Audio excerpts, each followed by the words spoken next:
இன்றே டவுன்லோட் செய்து உங்கள் ஃபேவரட் ஷோக்களை என்ஜாய் பண்ணுங்க.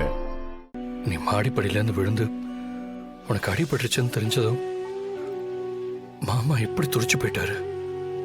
அவர் முகத்தை நீ பார்த்துருக்கணும். நீ உனக்கு ஒன்றும் இல்லாதுன்னு சொன்னதுக்கு அப்புறமும் மனசு கேட்காம கோயிலுக்கு போய் காவடி எடுக்கிறேன்னு வேண்டிட்டு வந்திருக்காரு. பொய்யான கர்ப்பத்துக்காக மாமா வேண்டிக்கிட்டு வந்திருக்காரு.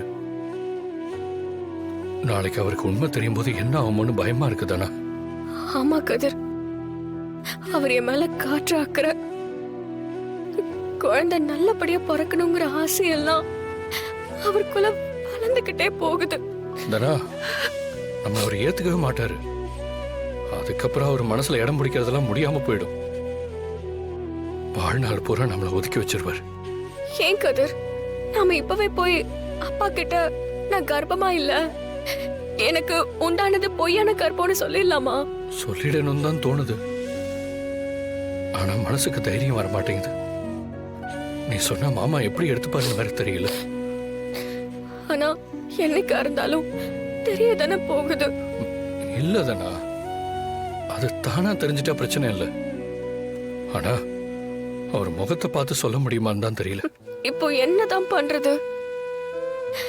என்னைக்கு அவருக்கு தெரிய போகுதோன்னு கண்ணி வெடி மேல காலை வச்சுக்கிட்டு இருக்கிற மாதிரி பயத்திலே தான் காலத்தை ஓட்டணுமா? அப்பா காட்டுற அக்கறையிலையும் பாசத்திலையும் குற்ற உணர்ச்சியிலையும் நாம புழகி புழகி சாகணுமா? நம்மளால எந்த முடிவும் எடுக்க முடியல. அப்படி முடிவு எடுக்க முடியாதப்போ கடவுளோட துணையதான் வேண்டி நிக்க வேண்டியதா இருக்கு.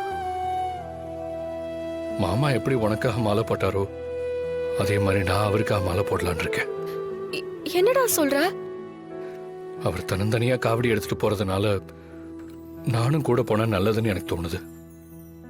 அது மட்டும் இல்லாம அவருக்கு இந்த உண்மை தெரிய வரும்போது அவர் இதை சாதாரணமா எடுத்துக்கணும்னு வேண்டிக்கிட்டு நானும் மாலை போட்டு விரதம் இருந்து காவடி எடுக்க போறேன். சரி கதிர், நீயும் மாலை போட்டு காவடி எடு. சரி, நான் இப்பவே போய் மாலை போட்டுக்கிறேன்.